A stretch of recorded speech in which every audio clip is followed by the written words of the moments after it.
appreciation. Go ahead, David. Thanks, Danny. Hi, Ben. Mark for Ollie. Was there a temptation to play both, or even bring in Gus, given the conditions? Yeah, I mean, before we even got here, we were probably thinking that it's probably going to be a 3-seam and one spin, but then turning up yesterday, seeing the wicket, seeing again today, I think going with two seamers and 2 spinners is probably the right call. We thought there would probably be a bit more,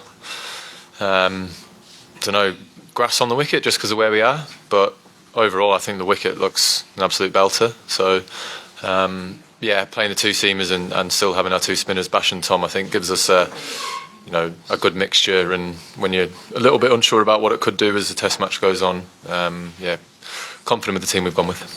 Describing the pitch as an absolute belter. Is this a chance for batters really licking the lips at this sort of winning?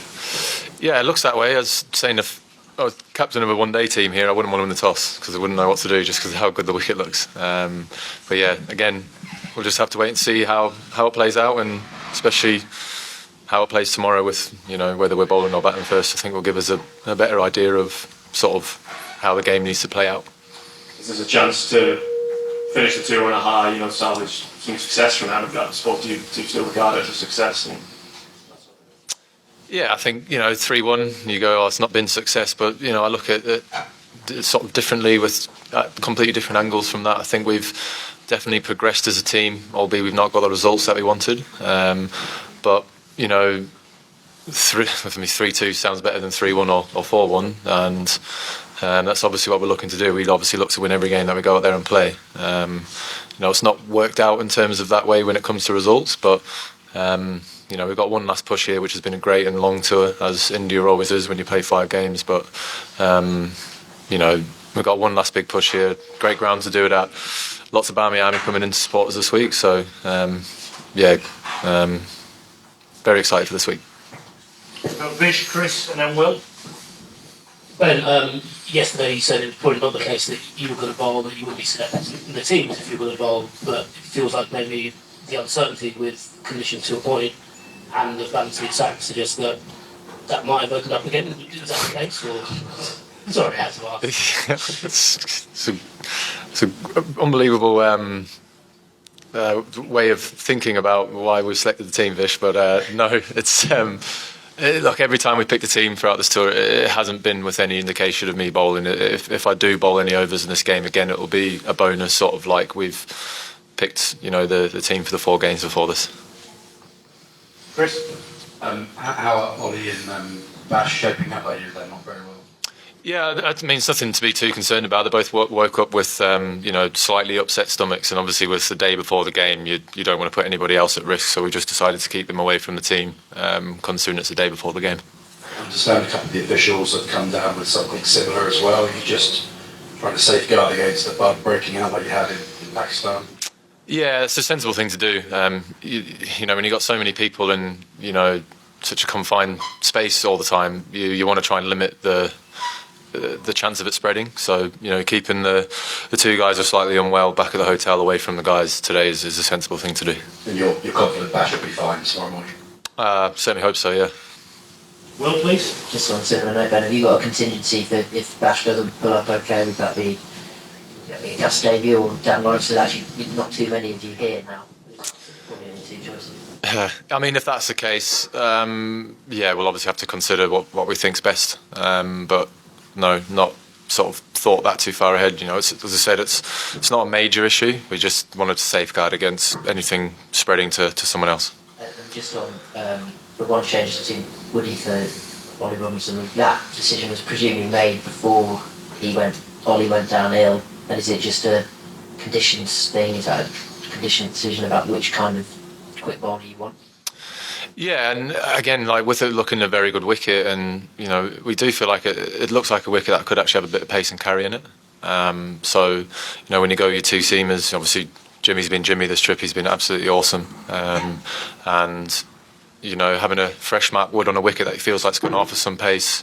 That's something that's been quite consistent throughout. Whenever we've gone with 2 seamers, is looking at having a bowler like Jimmy, but then wanting to have some pace and some firepower there to try and break the game open. And that's obviously with what we've gone with, and then having the two spinners it sort of allows us to play either conditions at different times throughout the test.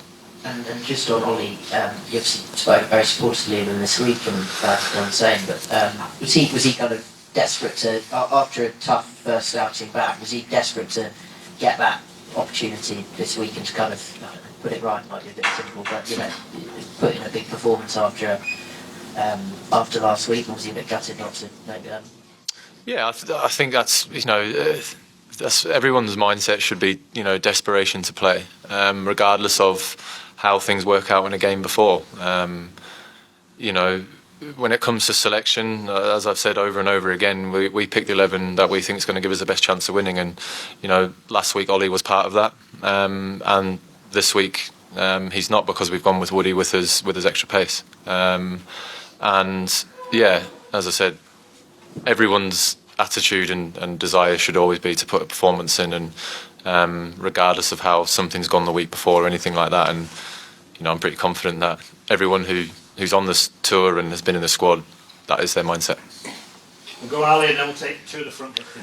Just on Ollie Robinson, obviously we saw Adelaide, Hobart, the Caribbean Tour, Headingley last year, Ranchi, where back issues have affected him. Does that kind of concern you in terms of looking at selection in future, because you're worried that you might end up halfway through a match and roll it down? I'm in the position where I get to see all the hard work that goes into players. I've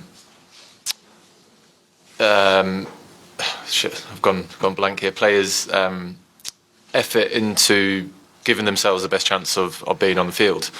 I get to see how everyone in the group prepares, the effort that they put in, and all the stuff away from cricket that is required to be a professional athlete. Ollie did everything in his power to put in a match-winning performance last week, and unfortunately not everything works out the way that we want it to.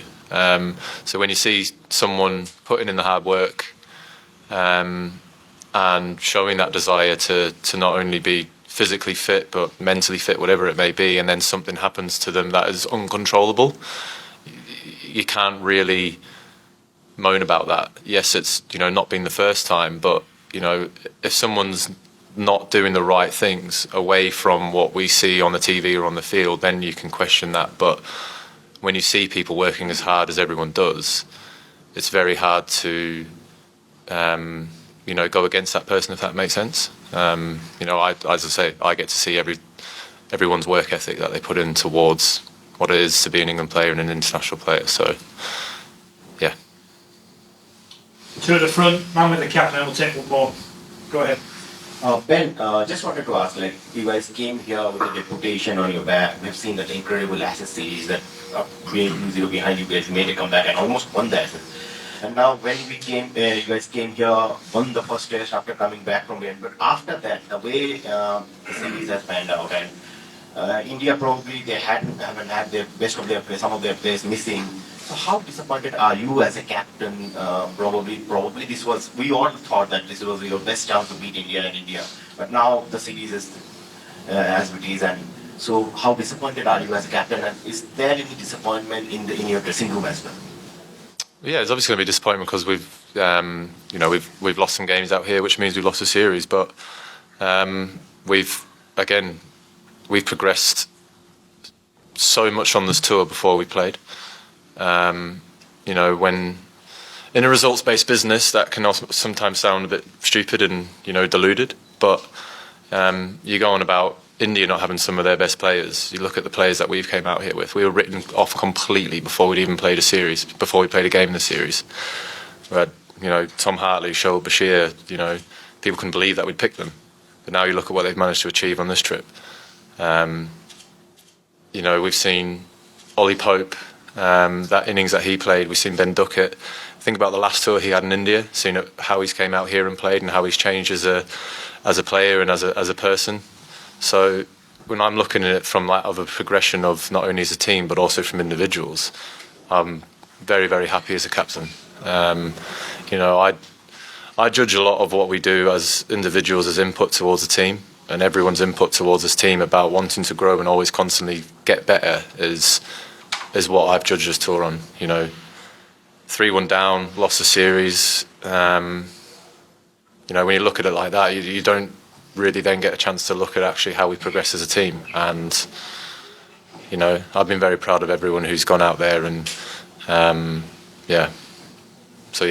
just looking at results and stuff like that, you don't really get a full understanding of actually how much that we've progressed as a team out here on this tour.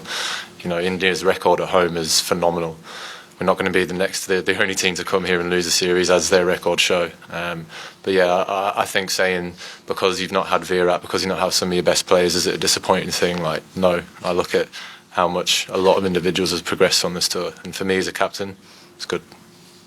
One here and then one with the captain. Yeah, thanks. Yeah. Ben, there has been a lot of praise for your leadership style, especially captain, despite regardless of the score right now. But as an opponent captain, how do you look at Rohit Sharma's captaincy? The way he has it, it's quite contrasting. The way, the methods, everything tactics. Will you concede that in his quietly he has outsmarted the entire England team, or you for that matter? I'll let you decide that. No, I'm just because of scoreline. You keep talking about the way England has partnered. It could have been easily 4-0. Hyderabad is close encounter. That's why. Just a contradicting opinion. That's fine, and I'll let you write what you want to write. It's fine. No, I'm asking about Rohit Sharma's your opinion, and because we all have been, everyone is talking about you. We haven't heard it from you on Rohit Sharma's captaincy. I don't ask people to talk about me. No, I'm just Move on. That's one here now. Ben, just a word on James Anderson, who's likely to get his 700th Test wicket. And I do believe that England have been the most challenging touring team for this Indian cricket team. Jimmy coming at 700 wickets is phenomenal, really, to think about that, especially as a seam bowler. Amazing career up to date, and I just can't see him stopping. I played with Jimmy for a long, long time, and I've never seen him look as physically fit as he does right now. And being at 41 and still showing that hunger and desire to constantly get better every single day is testament to his attitude and his commitment towards the game. We've been good in a lot of periods in this tour, but the one thing that I look back on is when the game has been in the balance. India have been better than us on those occasions on more than once. You look at the first game when we needed to bowl India out for 220. I thought that we obviously were a lot better than them in that moment, and that was the big moment. Whereas the games after that, whenever the games have been on the line, I think India that skill has been better than ours, whether that be India with a bat or India with a ball. That's one of those things. As in a game of cricket, skill v skill, and in the moments that have mattered in the games since the first one, India have been better than us. Okay, we're done. Thank you. Thank you. Ben.